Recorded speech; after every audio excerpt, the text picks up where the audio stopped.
Okay, I think we'll go ahead and get started just because we have a lot of information to cover today.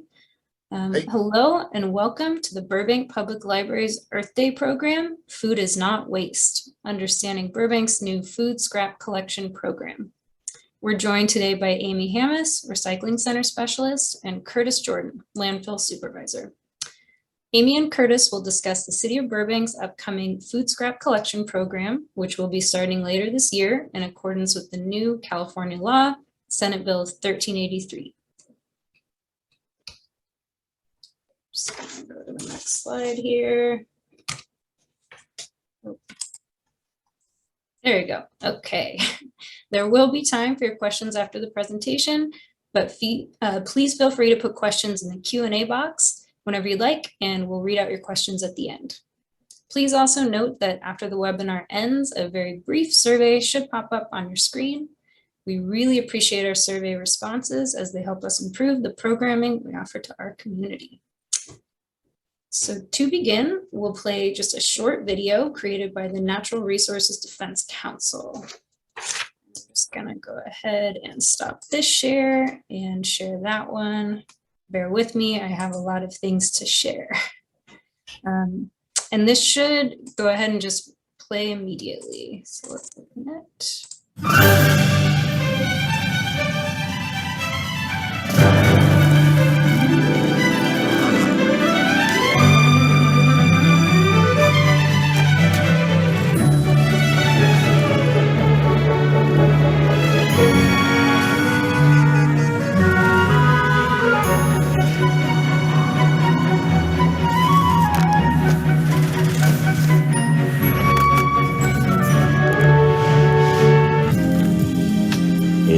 Sweet baby, I'll travel the world for you.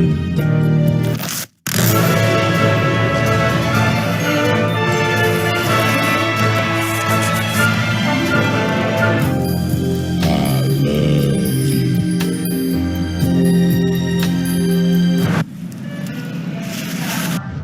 Can we get strawberries? No, honey. Please? Okay.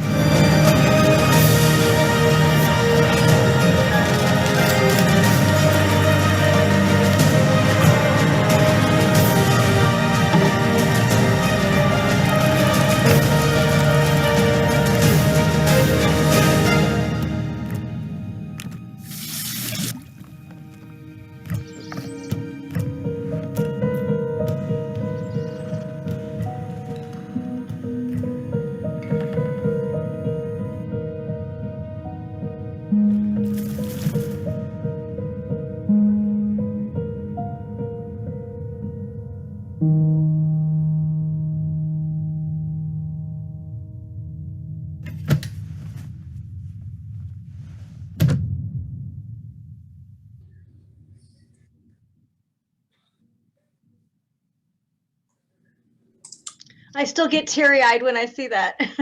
Yeah, I love that video. Brief and to the point. And I checked out this website. It's a great resource as well. Let's see here. And we'll be talking about Save the Food a little bit later too. Just gonna put that in the chat in case anyone wants to check that video out later. Okay, so to begin, we're gonna start with Curtis's presentation. And I'm going to go ahead and share that right now. Okay. Food is not waste. Welcome to Understanding Burbank's new food scrap collection program. Did you know that the City of Burbank has its own landfill? The landfill is a critical asset of the city. Having our own landfill keeps the residential trash collection fees lower and easier to regulate.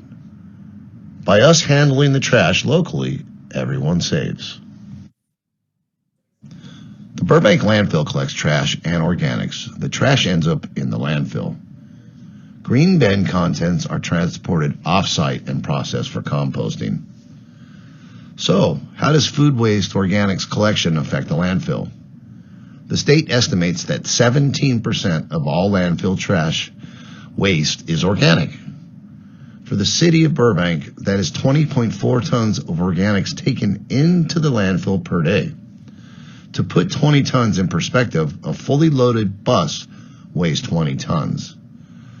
When the 17% of organics is removed or eliminated from being dumped in the landfill, which is part of the waste stream, an additional day per week will be added to the landfill's life, which is an extra 52 days being added to each year of the landfill's lifespan, which is currently 111 years. When green bin contents arrive at the landfill, the organics are dumped and spread out. The green bin is only supposed to contain organics, which are natural materials that were once alive, such as yard trimmings and untreated wood. Unfortunately, non-organics such as trash, plastic, paper, styrofoam, to mention a few, are put in the green bin by some residents. Once on site, the landfill crew must remove these contaminants by hand. This may take several man-hours per day, and still we are not able to remove 100% of the contaminants. Do you wonder why we need to remove non-organics? Would you eat plastic? Contaminants like plastic that are not removed become part of the materials transported out to produce compost. Contaminated organic materials used for compost could introduce microplastics that become part of the plant and food cycle. This is why it is important that the green bin be free of contaminants. So what happens if food scraps and organics are mixed with regular trash? Trash management involves accelerating decomposition to prolong the life of the landfill. Decomposition requires 3 elements: moisture, oxygen, and sunlight. The more of these elements that are present, the faster the decomposition rate. Under exposed conditions, like your kitchen counter or outside, organics decompose faster. When organics are mixed with trash and dumped in a landfill, they are compacted with other waste and covered with soil. Once covered with soil, sunlight and oxygen are removed from the process. Then, decomposition is considerably slowed down, and in some cases, it is halted. An example is, a head of cabbage was unearthed from a landfill and found still in its original form, like the day it was dumped 5 years earlier. Landfilling food and yard waste releases methane produced by the decomposition of organic matter. Yes, the Burbank landfill produces methane gas, but we have a gas collection system that manages the methane. The methane is captured, then piped to a microturbine system and converted to electricity. This produces enough electricity to power up to 900 homes. The downside is that methane is produced worldwide and in most places not controlled. This prevalent greenhouse gas is making a significant impact on global warming. In response to this climate crisis, the state mandates implementation of organic waste recycling and surplus food recovery. So we all have to do our part by changing how we handle organics and food waste.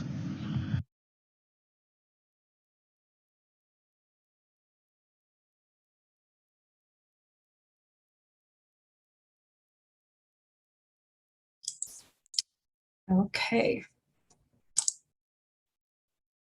All right, I think that's the end of Curtis's presentation. Yep. And I'll be back for questions though too. Yeah. Oh, he's back now. Okay, perfect. Oh, yeah. Oh, he's back. Oh, here he is. Okay. All right, and then Amy, I'll go ahead and share yours. Yeah. Okay. Excellent. Well, that actually ties really well with the first 2 things that we presented today to kind of corral and connect the dots, if you will, as to why this is such an important issue. When you're talking about climate change and things like that, that can kind of be a big, heady kind of almost invisible. Obviously, we're seeing some of the signs of it now, but it's always been kind of a larger than life, if you will, type of issue. But the thing about food waste, and the whole presentation today is about food isn't waste, and we're going to be proving that. But the whole concept of that, how we view waste or food as kind of a cavalier thing, is really led to a lot of problems. We're going to be talking about that today. Okay, you can go ahead and advance to the next slide. Oh, by the way, my name is Amy Hamas, and I'm the recycling specialist. I'm housed here at the Burbank Recycle Center. So as Curtis really explained in such a succinct but powerful way, is that he connected those dots, as I was talking about before, about how when you throw something away, right? There is no such thing as a way. Your discarded material goes somewhere for others or other species to have to deal with. But when we're talking about the material that is traditionally gone into your green carts in the city, that actually has been going to composting. We've been composting your yard trimmings for decades. And that stuff goes to Curtis at the landfill only as a transfer station. So all the trucks come on your trash day, they pick up your organic, your green waste cart, and it comes to his facility only then to be picked up by huge trucks that truck it far, far, far away. But it's all being composted, right? So he sees all the things that are in those green carts, as he demonstrated by all those horrific photos, that the green cart isn't always about just greens. There's a lot of plastics and other bad things that we don't want in our composting. But going back and just even going back a little bit more, we want to talk about the valuing of our organic waste. So we've got so much volume that's coming through the green carts. The whole point of what's going to be happening with this new law is going to be harnessing that, so we can take this material and view it as the resource as nature has designed it to be. And so when we can look at all organic waste, and when we say organic waste, we don't mean it's grown organically. We mean that can nature absorb it, basically. And so we are going to be preserving landfill space because of that amount of material. Almost nearly 20% of what's going into the landfill is actually food. We can reduce landfill space for stuff that's truly trash and extend that landfill, but we also are going to be dealing with the methane. And that's really what this whole effort is about, is reducing methane that is off-gassed by rotting organic material that is mishandled going into a landfill. Instead, if we can corral that material and put it, like we've been doing with the yard waste for so long, and put it into, say, composting, or energy is another method that some jurisdictions are going to be using. Now we can create a beneficial use out of something that had been harmful. And if we can create more compost, we're going to have more regenerative agriculture and soils. Our health, everything's going to be so much better. We had a rain last night that happened, and if our soils are healthier, they're going to be able to absorb that rain, that precious rain, when we do get it, rather than having more runoff. And again, here's the biggest thing that we've kind of lost sight of, is nature has 7 billion years of research and development under her wing. And so they've kind of figured out that this is what you do. You have organic material, it rots or it feeds other things, and then it can feed soil, and it returns back into and closes the loop. And that's what we really want to get into. And so with all that said, this is what's going to be happening. This is the real reason why you probably came, is because residents will soon be able to add your food scraps to our existing green cart program. So go ahead, advance slide.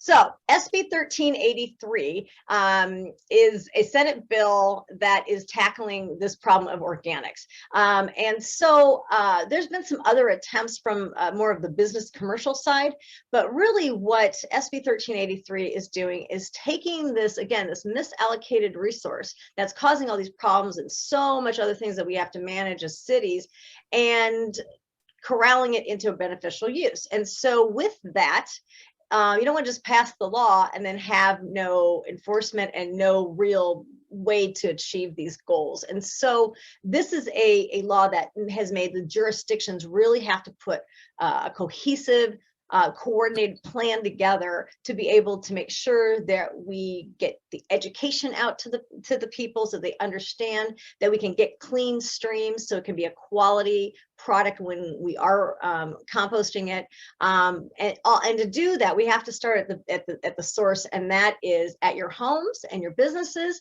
You have to now take your food scraps and put those into a designated organics collection. So if you're curbside residents, you would put that in what we would call the green cart. If you're a business, you are going to have to arrange to get organic service and keep that material sequestered separately from the normal process that you had been doing in the trash. Now, that's a state law that actually started January 1st, and that's where a lot of people were hearing about it from the media, or maybe some of their neighbors in other communities had already started their program because of the complexity. And you can see kind of that laundry list, which is just kind of the Cliff Notes version of all what we have to do behind the scenes, that the state recycling agency gave each jurisdiction time in the year 2022 to start their program. And so in the city of Burbank, we are going to be officially starting our collection program for our city commercial accounts and our residents, as far as our curbside residents. That's all going to be starting July 1st. So that's what we're building up for. So we're counting down to 2 months before we're going to be able to be prohibiting you from putting your food scraps in the trash normally and putting them into this new organic system. So that's kind of what we've all got to do here. We're going to be doing a lot of education, which is why you're here today. You can go ahead and advance that slide. All right, but we talked about organic material and the methane and effects on our landfill, but there's a lot of other things when we connect the dots. And the whole reason we called this presentation today, Food is Not Waste, is because it really isn't. As I said before, nature knows what to do with it. Nature doesn't even waste at all. It doesn't waste anything, and especially organic material. And so we need to kind of start to look at that as that resource that it was designed to be. So when you look at 40% that was in that video, it ranges between a third to 40%, but it's still a terribly high number of how much food in this country that is grown that is not eaten. And it is such a powerful statement when we saw that movie or that video called The Life and Times of Strawberry, because it really connected the dots. We all have wasted food, food that we bought that we intended to eat, and for whatever reason, we did not eat it, and it went into the garbage system. And so, but when you think about the wasted resources that goes into that, California is the largest ag state, and we're growing, a lot of food for this country and for other parts of the world. And we're using a huge amount of water resources that we don't have, that we are on loan from other areas of the country. And so when you think about all the resources that went into making that food, and then how society has really become a lot more cavalier about it, and we're all a party to this.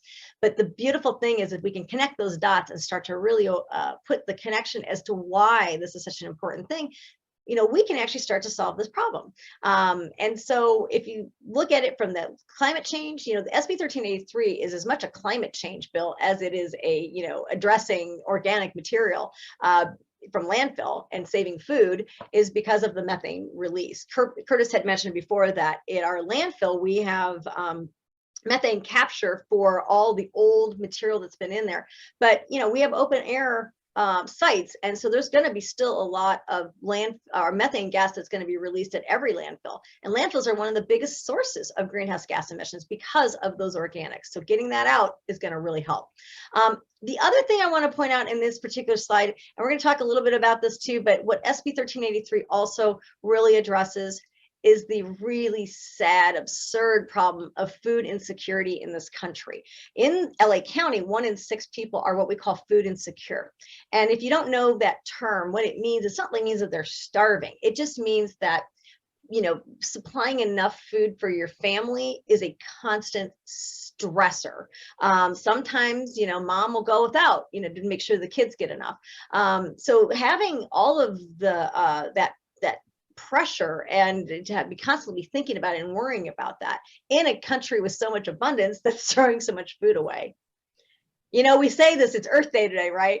And a lot of environmental problems are really hard to solve. They really are. There's a lot of complexity and things like that. The issue of food waste is the dumbest environmental problem we have. And yet, here's the good news. It's the most solvable with policies like SB 1383 and education and outreach and understanding and buy-in from people like you in the public. So you can go ahead and advance. So, okay, it's Earth Day, you came here, hopefully you do have some caring for the environment, but if you don't even believe in any of this, and that's not even your bother, or you've got your uncle at Thanksgiving that you've had disagreements with, this is the other aspect of connectivity, and that is economics, because food is a line item budget in families. And so when you waste food, that is money that you spent and whatever other inputs you put into it just to go to waste. If you're a business, you've got all this excess waste, you paid for the inventory, you paid for the staff, especially if you're a restaurant, you made the food, and then you have to pay a hauling company to haul it away, to dispose of it.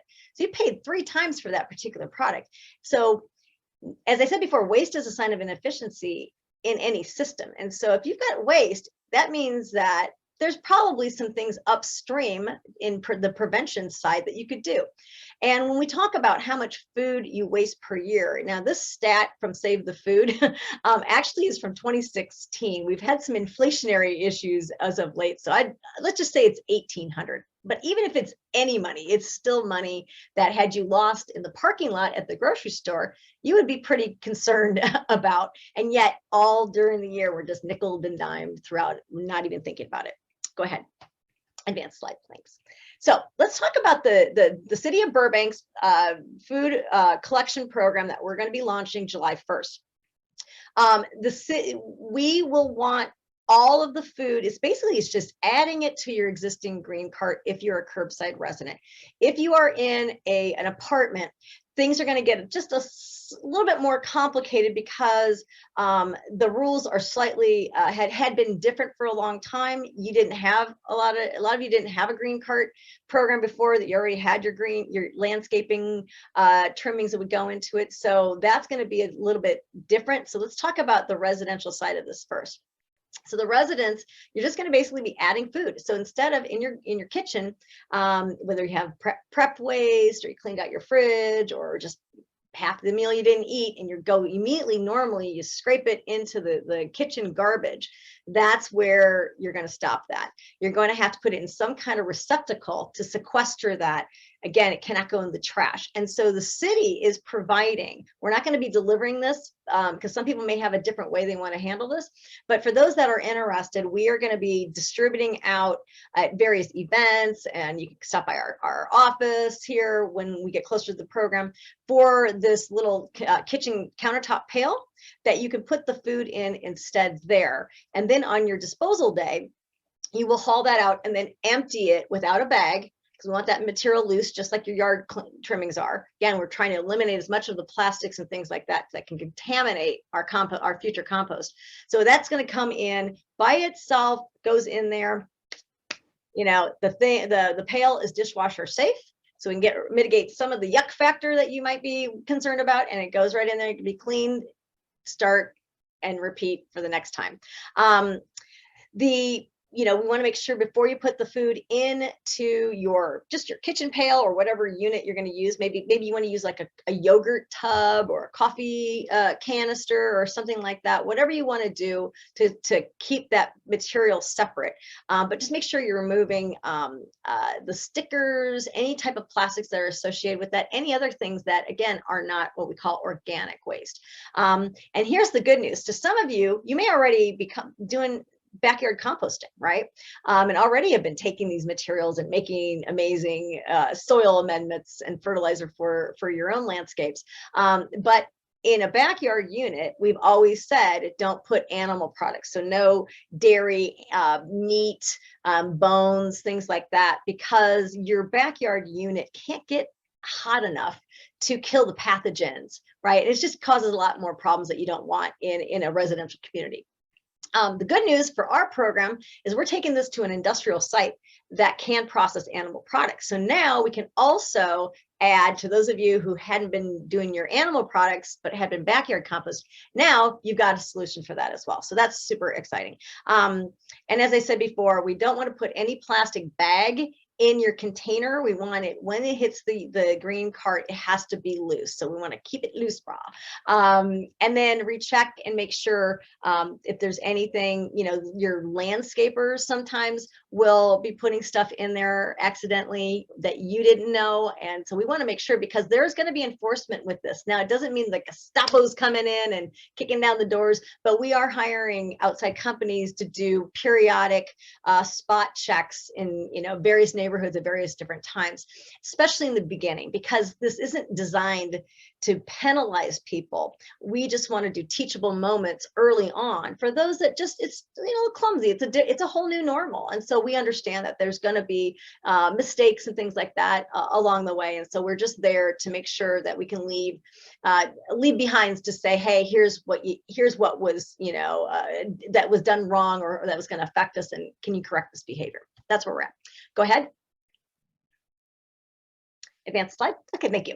So I mentioned something really quick, and I want to talk about, Curtis showed you some horrific photos from what he sees firsthand every day with all the stuff that's not supposed to be in the green cart that they get, all those plastics and stuff like that. And I want to talk a little bit about and connect those dots for you. He mentioned that this is going to be compost. You have plastic in your food. You don't want that, right? So it's kind of like you are what you eat. If we prep this better, we're going to have way better outcomes in the quality of material that we send to our organics processor.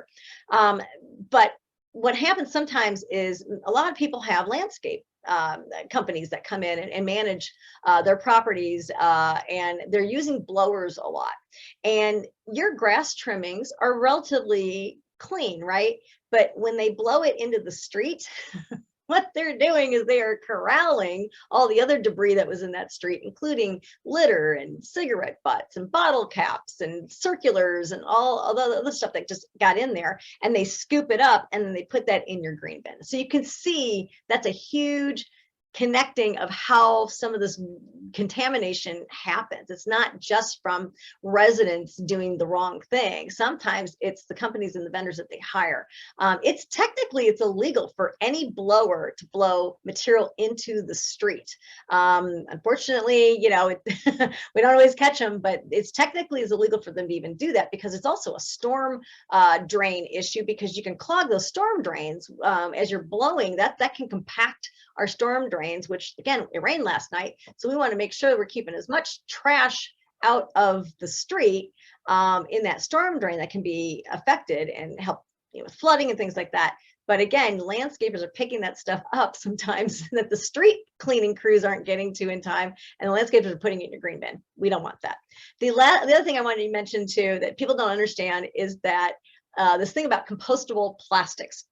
And compostable plastics, I mean, they are a well-intentioned invention, and they're definitely better than fossil fuel plastics, but they're not compostable in this traditional sense. And here's why.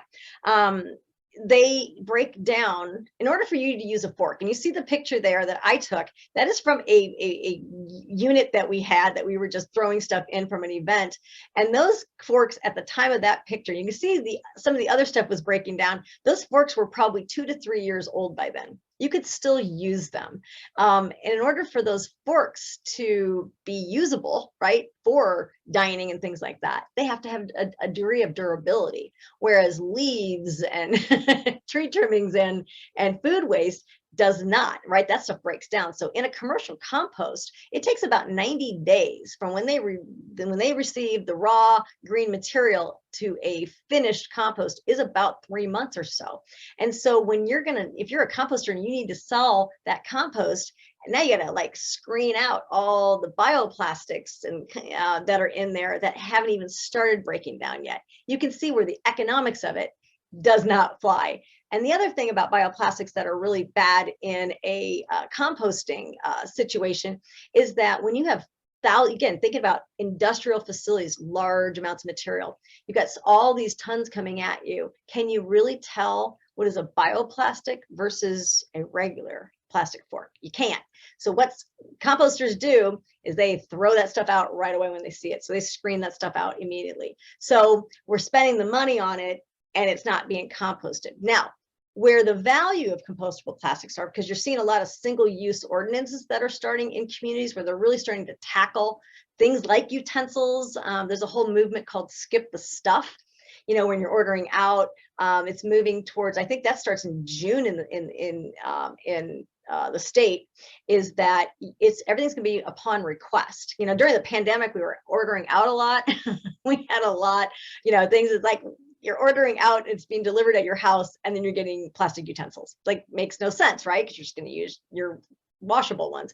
So it's now, instead of that being like just a not even thinking standard operating procedures for restaurant staff, now the customers have to ask for it. So we call that an upon request policy. And so Skip the Stuff is is something that LA just passed recently, but again, it's going statewide. So that's something that's going to help now.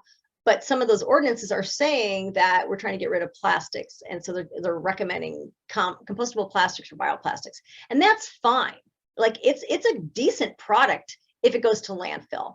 It just is not something that we want to put in the green bin. I know I've belabored on this, but this is a topic that really the public is unaware of, and I really wanted you guys to get a little bit more perspective on it. So compostable plastics, bioplastics are fine, but they're still a trash item unless you have a better way to deal with them, but we definitely don't want them in our citywide program. All right. And I'll be asking, if you guys have questions on that, definitely we'll be hitting that in the Q&A. All right. So we're moving forward into, okay, so now we've talked about food's an issue. We want to reduce methane. We want to save space in landfills. And so now let's talk about these priorities. And so everything I've talked about thus far is all about once the food and these organic material is already discardable, right? Like, you're done with it. It needs to go somewhere, right? But there's some things that we have. This thing's called the waste hierarchy. In this case, it's the food waste hierarchy. And it's basically this inverted triangle with our list of priorities, right? And so we want to be able, you guys have heard of the term reduce, reuse, recycle, right? That's not just a slogan. It actually is reduce, reuse, then recycle, right? That then shows that this is, oh, it's a list of priorities, right? And so sometimes we end up right to recycle. And in our case with this program, the green, cart program and the composting, that's actually recycling, right? That's natural recycling. But there's things we could be doing before it gets to that discarded space. Remember, I said waste is a sign of inefficiency. So if we can reduce food from being wasted from the get-go, that's going to have the most impact than anything. Everything else after that is just kind of like processing and managing it. But if we could all do better and be more conscious about how we can reduce food waste in our own homes or for our own businesses, that is going to change so much about this. It's going to be less that we have to manage on the backside. And a big part of SB 1383 is talking about donating excess food, so edible food programs. Cities have to come up and join in the effort in helping businesses find opportunities for them to donate their excess food. And then, of course, feeding animals, composting, as I said, is recycling. And then the last thing we want to do is landfill. And so right now, it's actually that how everything looks is actually the opposite, right? Landfill is the top. And so we've got some work to do, but again, it's going to be really exciting since we have such a statewide effort and everybody's working on it. All right, go ahead. So number one, reduce. So if we think about this, this is a really, it's not hard. It's actually the easiest step of all once you understand what this all is and get some good tips on how to do that. So you can go ahead and advance.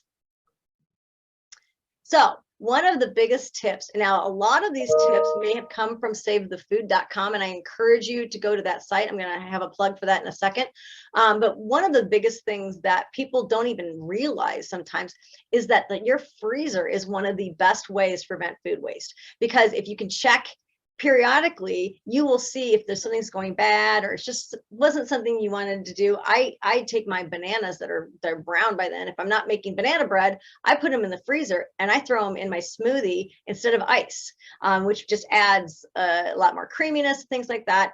So that's a really great little tip. If you've got your strawberries are starting to get like a little soft, but they're still edible, you put them, lop the tops off, put them in a bag, put them in your freezer, and they're in smoothies. So it's a really great tip there. You can make extra, and if you can do all kinds of different things there and making extra, freezing that stuff is really, really important too. So your freezer is your friend. Go ahead and advance. I mentioned Save the Food before, so it's savethefood.com. I urge you to go there. It is a consumer-based website that has all kinds of amazing tips and helpful hints and resources and things like that. So that's going to really help you in your journey. This is the neat thing. I don't know if anybody has access to a garden or if you can just do, balcony gardening, but like things like green onions, if you cut them at a certain point and then put them in water, they will regrow and you'll never have to buy another green onion again. It's amazing how nature has this amazing way to regenerate itself if given the top. So instead of throwing that end part, give it a little bit of space, leave those roots there, put it in some water, and within a couple days you're going to start to see the sprouts come in. Put in some soil and you're going to have green onions soon. Go ahead.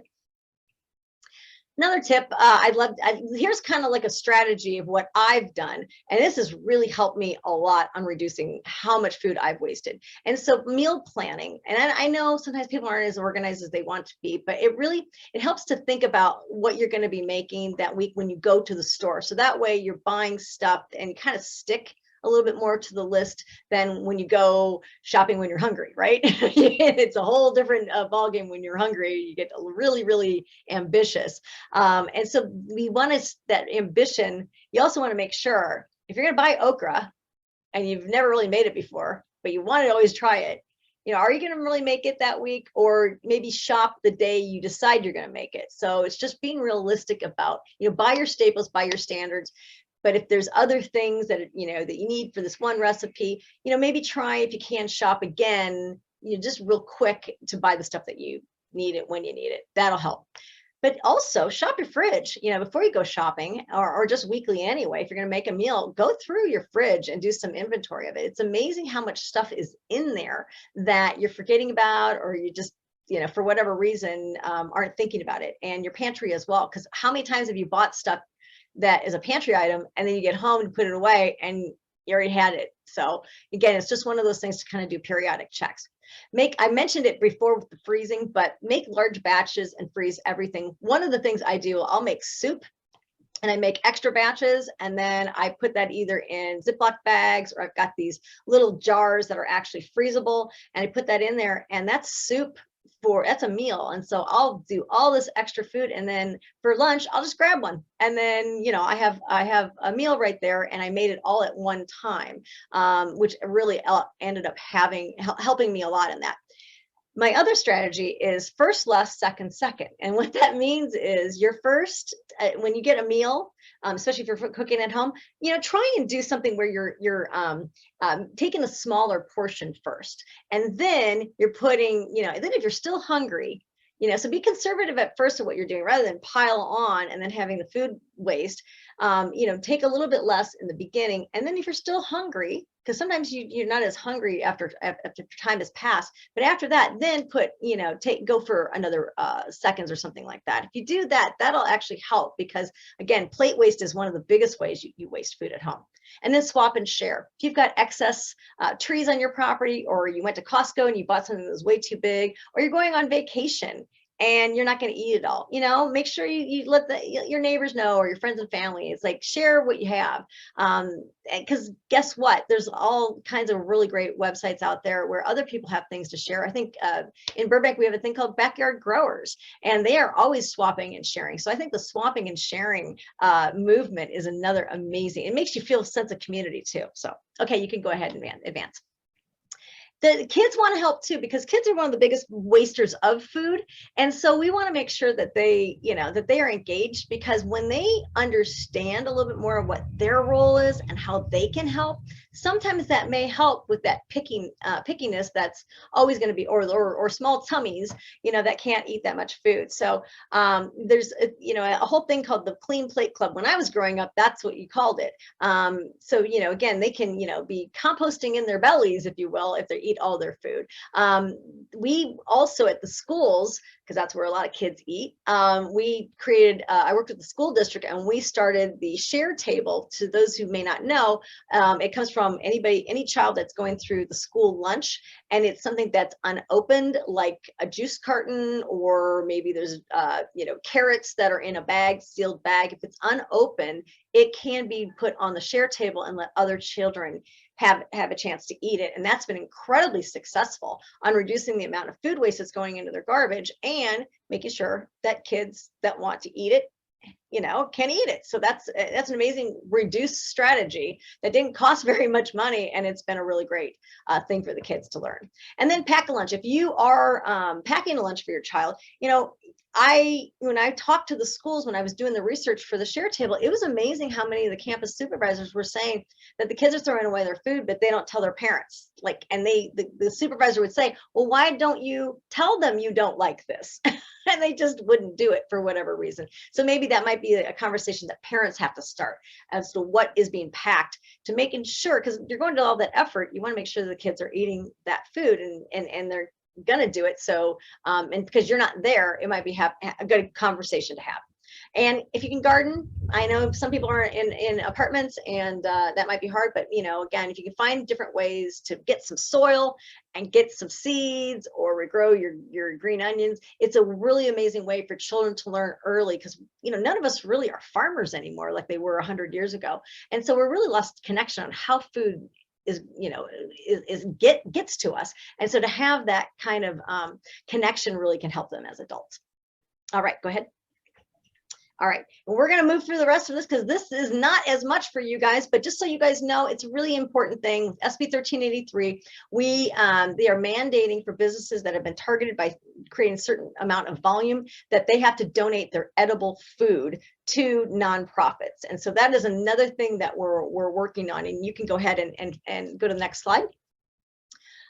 So we really want to do this because it's going to also help not only, again, reduce food waste, it's going to address food insecurity. And so prepared food, in addition to like the pantry with the grocery stores and things like that with their produce and farmers markets, prepared food is another aspect that a lot of restaurants, buffets, hotels, catering, and things like that have. And so we're really trying to help that movement. And one of the biggest barriers to donating prepared food is someone to come pick it up, because it's smaller than, say, a grocery store, with their, daily produce that they're releasing. It might be smaller amounts. And so we're really going to be looking in marketing to have residents help and volunteer to go pick up and help their favorite charity. So that's another thing that's a big sense of community. This picture is from the Burbank City employee breakfast that we do every year. And we started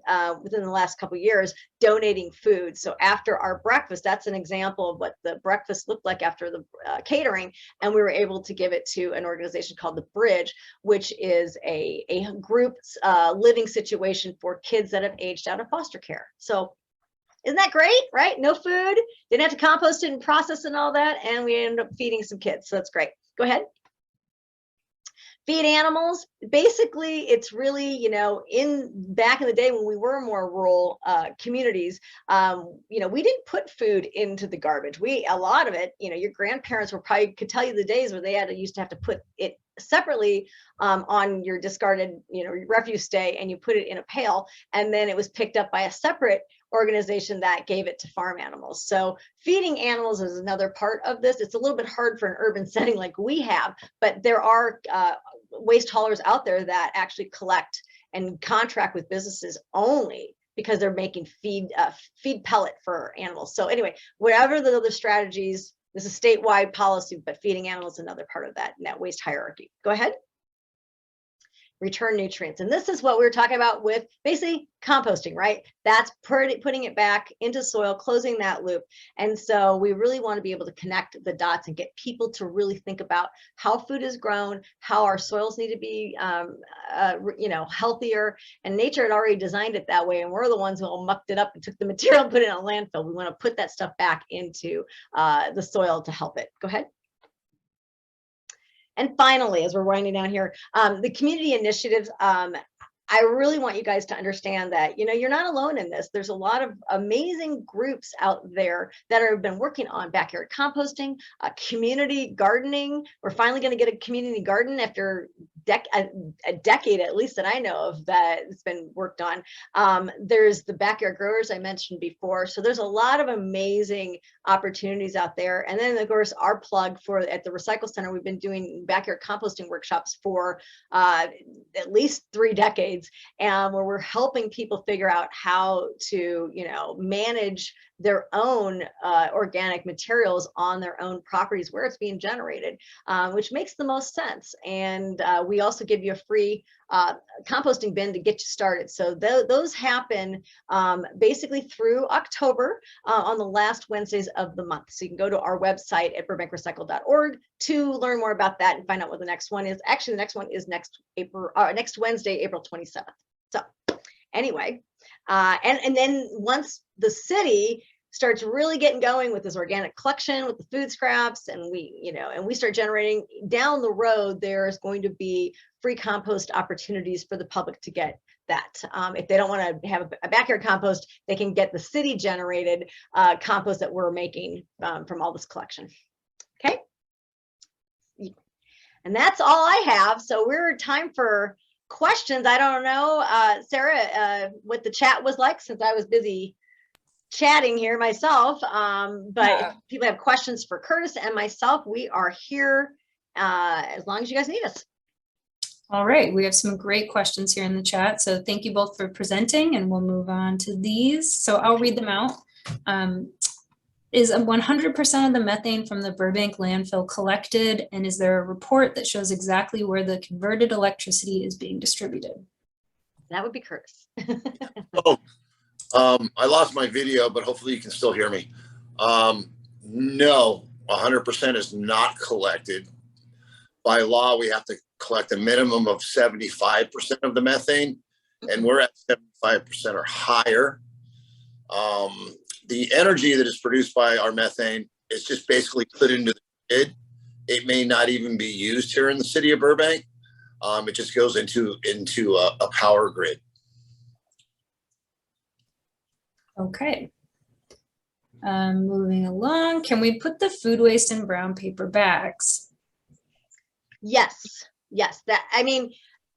It's going to depend on what the our operator wants. We really do. Curtis, you might want to answer that too, but I will say, just from the brown paper bags, what could happen, because we don't want bags or plastic bags in general, but if you want to freeze and put your stuff in a brown paper bag and freeze it, that might be helpful as well, because then you don't have it on your kitchen countertop or any of the other things that might be something that you wouldn't want. You put it in there, and paper bags are great in the freezer, right?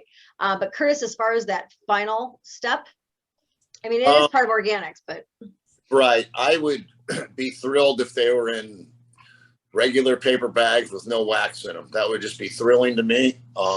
Freezing them, Amy, yeah, that's the way to do it. It keeps your green bin cleaner and keeps plastic out of my organics pile.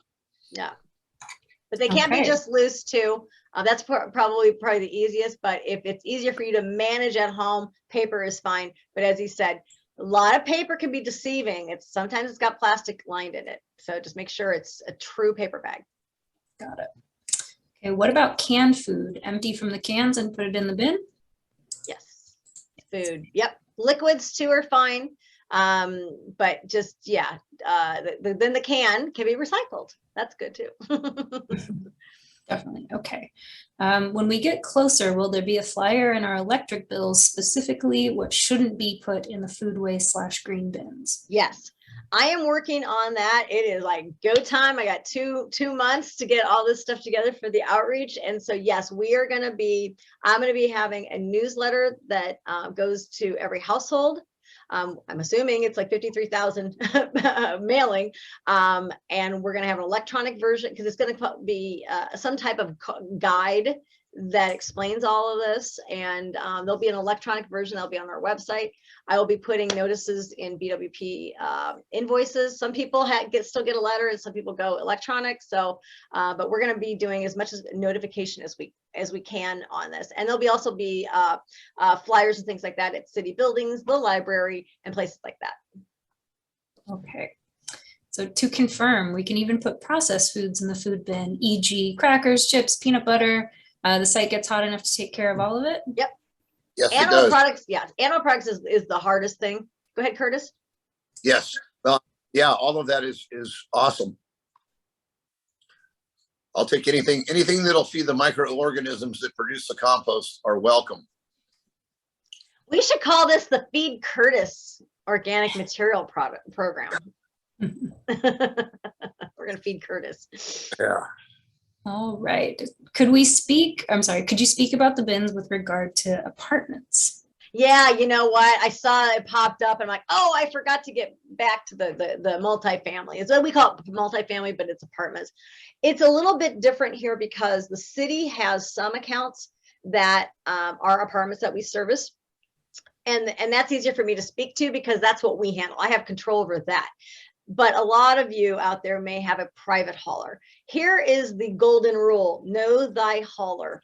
You know, your hauler. So whether it's there's a lot of private companies because we have an open system in Burbank where we don't have it like where it's exclusive one hauler, that's it, or the city hauls it and that's it. We have an open market.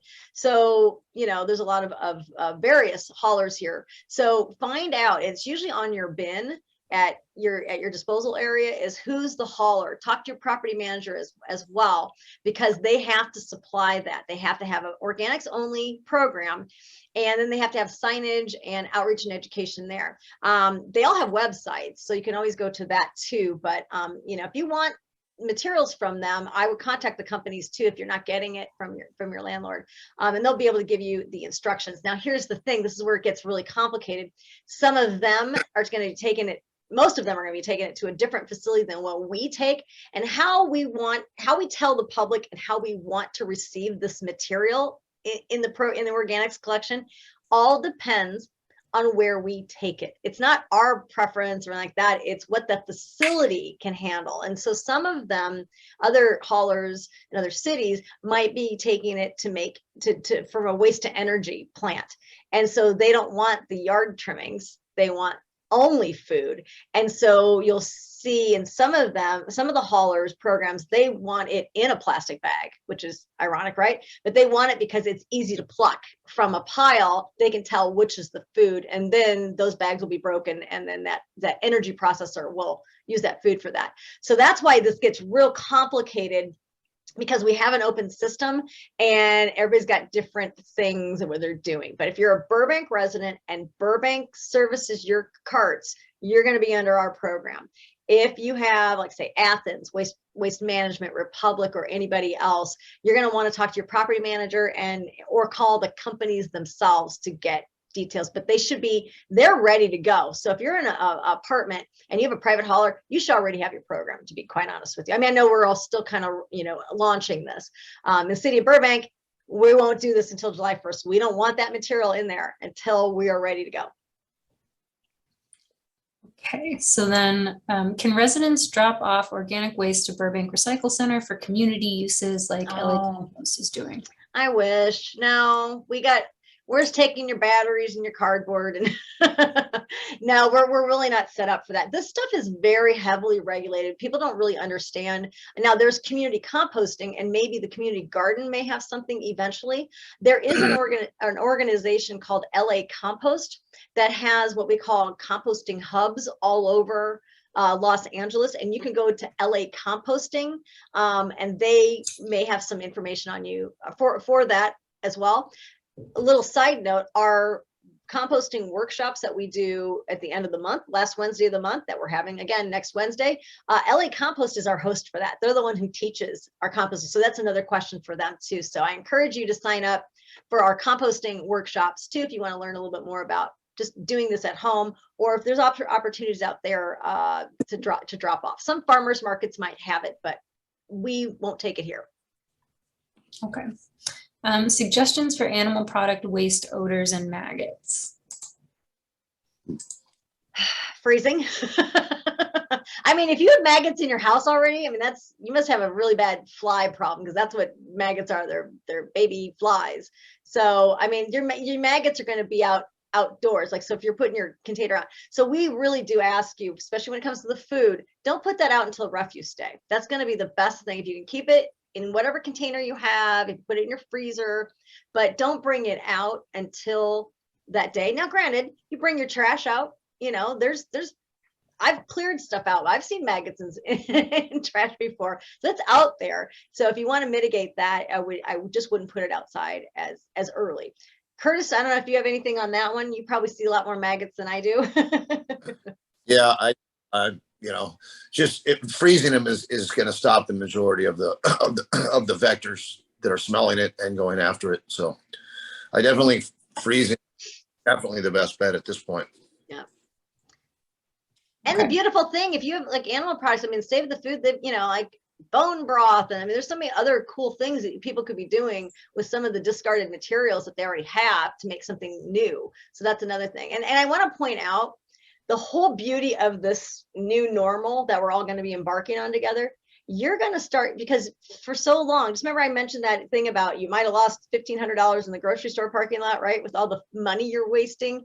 You're going to start to see weekly how much food you waste, because it's not going to be hidden anymore without a thought into the garbage, right? You're going to see it. It's all sequestered together. And that's going to be a real wake up call. You're going to start to see how much, like, wow, I didn't even realize how much food I'm actually paying for that I did not eat. So that's another really cool thing that's going to be that alarm. It's like, maybe that's going to help that reduction. So if you have animal products, stuff like that, maybe there's something else that could be done with them. I don't know. I don't eat meat, but you know, it's something there. But smells, freezer's your friend. Okay. What about fruit pits? Are those okay to go in, like avocado or peach? Yep. Unlike your backyard unit, the things that are broken down will break down quicker. So like if you used your blender or your froze stuff, when you freeze stuff, that starts to break down the cells when it starts to you know, de-thaw. But in our unit, because again, it's industrial, they know how to work all that stuff because they're dealing with, you know, tree branches and things like that. So those units have it. I don't know if Curtis has anything else to add on that. Yeah, I mean, the commercial units that we're dealing with, believe it or not, actually decompose entire cows and pigs that are lost on the ranches in the Central Valley. So a fruit pit, no problem.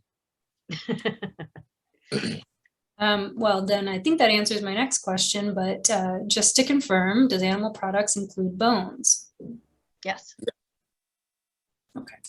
Fats. And fats, Oh. oil, and grease, these are things that you never want to put down your drain, right? Because, you know, hot liquid fat becomes cold, coagulated messes in pipes. But this is something you can put in your green. But again, you want to keep your green as clean as possible if you can, because you're the one that's going to have to deal with it, right? So anything you can do to mitigate that when it's in a solid form is when you want to put it in your green cart, not when it's wet. So if you've got, you know, fats and things like that, put that in like a glass jar and let it cool, and then it can be scooped out, or something like, you know, something else where you can scoop it out and put it in there. That's fine. Yeah, and on that note, composting units love fat and love sugar. They're a lot like people. The more sugar and fat, the quicker it composts. Yeah, not backyard, but industrial, yes. Correct. Backyard would be a mess. Okay. And then just a couple more. I think we answered this one, but just to confirm, can we start doing this now or should we wait till July 1st? I'm going to say no, because we don't have the formal program launched. It also depends on if our facility can take it. I'll give Curtis the final say on that one. Yeah, please wait. this is something that's going to be rather difficult for us to do. So if we can like pilot it in a little bit at a time and figure out what I have to do and my crew has to do to get this right, yeah, it'd be great. So I would put it off until it's actually time to do it, which I believe is July 1st. We're almost there, folks. You want to start putting it in the freezer? You'll be ready to go. That first batch is going to be, you'll have the whole green cart filled with food waste. Hopefully not. Hopefully you'll reduce it before then, but. Okay, so after industrial composting, do we know where/how the final product is being used? Well, I'm going to give him that one. so I don't know exactly where it's being used. It's being processed in the Central Valley. I'm sure a lot of it is being put on the farmland in the Central Valley. And it could be bagged up and sold at Home Depot as well.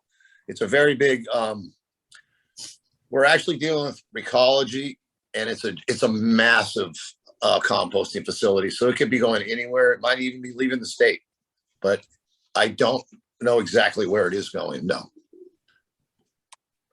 Okay. I will just say that because of SB 1383, this is obviously something jurisdictions are responsible for finding uses for. And so some of it might be, again, consumer, free composting. Of course, there's only so much that's going to be, but agriculture is the largest user of.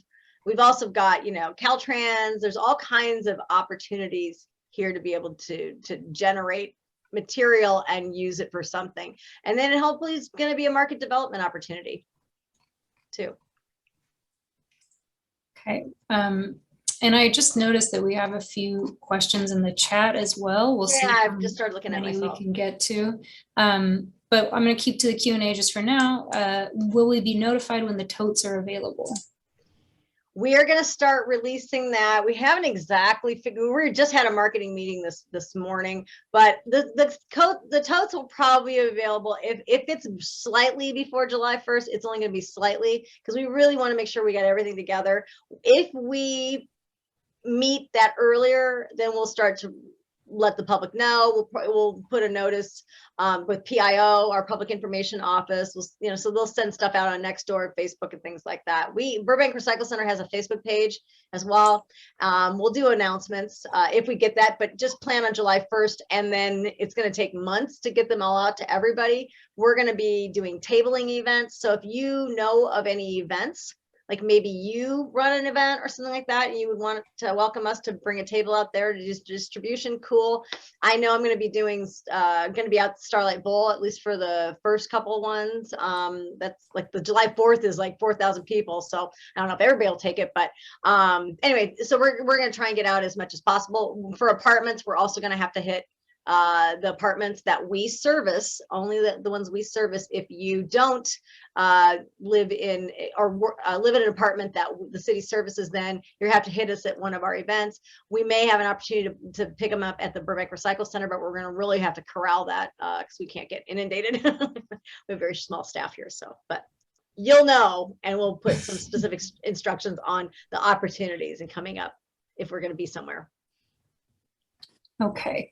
Are there any kinds of food that can't be included? I don't think No, so. I mean, again, ours is all about plastics, stickers, your landscapers putting, trash in there. That's what we're more concerned about. Curtis, is there any food? Not that not that I'm aware of. I mean, my concern obviously is what you just mentioned, the contaminants. I'm not aware of any food that we cannot take. I mean, if they're taking whole cows, farm animals. Right. Yeah, no, yeah.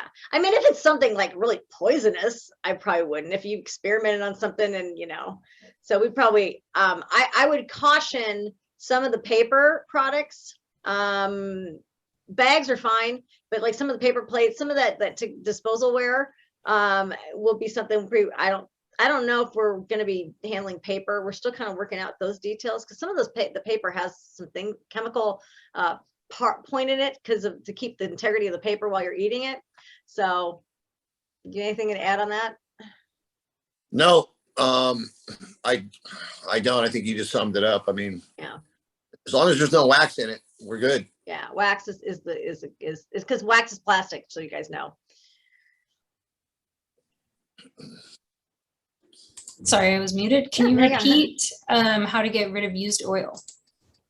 We're talking about fats, oil, not motor oil. So yeah, fats, oil, and grease. I mean, right now you can take those to the safe collection center. So like at Thanksgiving, you have a bunch of turkey grease or fry grease and stuff like that. I mean, we don't want like loads of your fryer grease put into the green bin unless it's really solid, right, and frozen or something.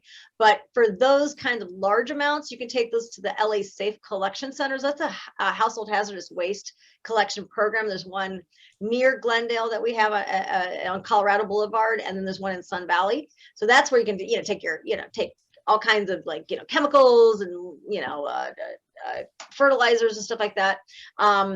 You can put it there. But if you have this look a little small, like you did some bacon or something like that, that's something that we could take. But again, I would just do it in smaller quantities if you can, and if you got large, then dispose of it in other ways.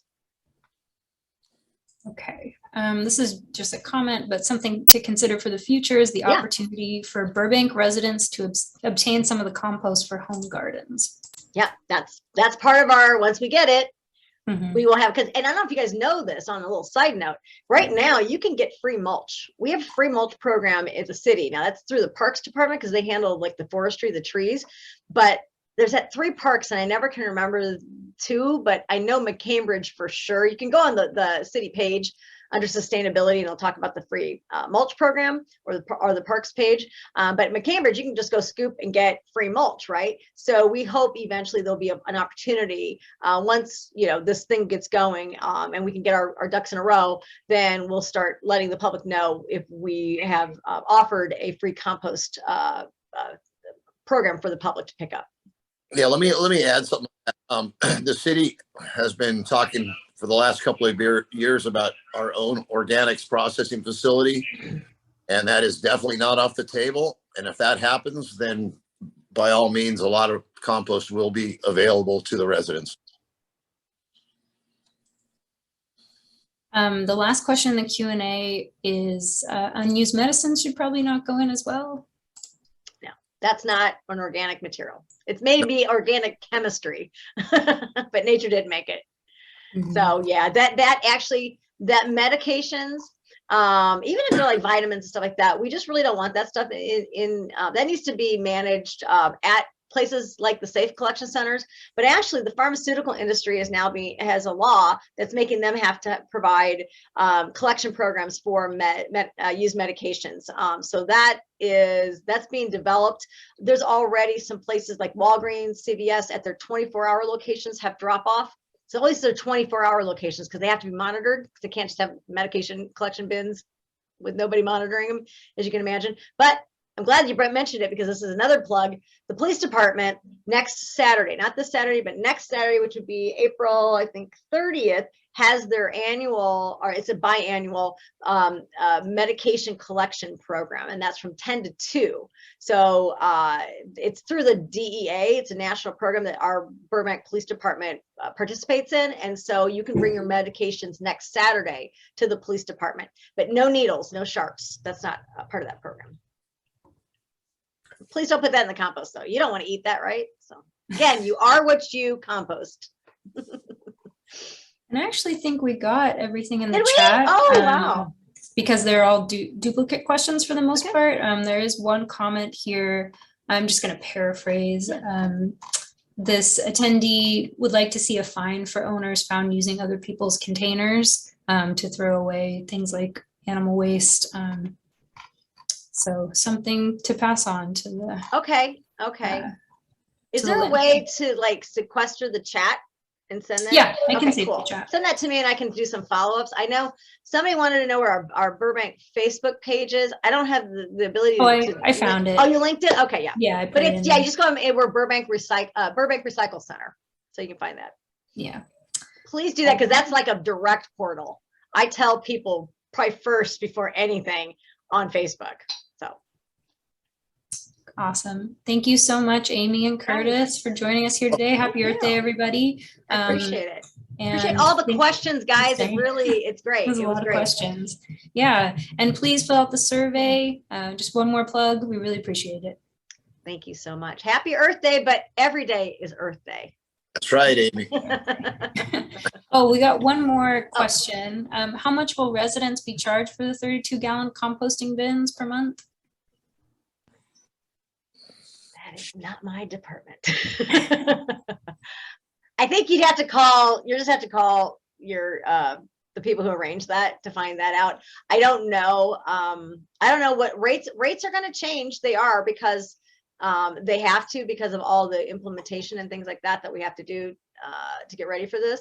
But I don't know exactly how that works. Yeah, just 818-238-3800. They'll help you. Yep.